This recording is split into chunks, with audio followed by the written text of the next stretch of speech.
হরে Krishna, Radhe Radhe, good morning বন্ধুরা। দেখতে পাচ্ছ এখন সকাল 6টা বাজে। এখনো অবধি বোম্বেতে দেখতে পাচ্ছ অন্ধকার মতন আছে। তো বন্ধুরা ফাইনালি আমি বাসে বসে গেছি, রুম থেকে এসে মাত্র বাসে আগে বসে গেছি। বাসে বসে এখান থেকে আমি যাব ঘাটকোপার স্টেশন। তো বন্ধুরা দেখতে পাচ্ছ আমি ঘাটকোপার স্টেশনে পৌঁছে গেছি, আর স্টেশনে এসে ট্রেনের জন্য ওয়েট করছি। এখান থেকে যাব আমি থানেতে।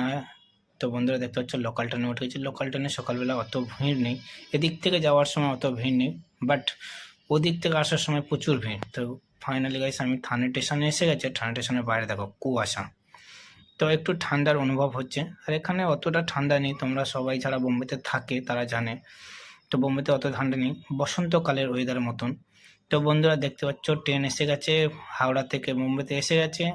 আমার দিদিরা আসছে, তো দিদি আর ভাগনা আছে, তাদেরকে রিসিভ করার জন্য এসেছি। হাই দেখো দিদি আর ভাগনা পিছনে ক্যামেরা থেকে লুকিয়ে যাচ্ছে, দেখতে পাচ্ছ। আর ও পুরো মন খারাপ, ও দেশেই যাবে, দেশেই থাকবে, বোম্বেতে ওর ভালো লাগে না।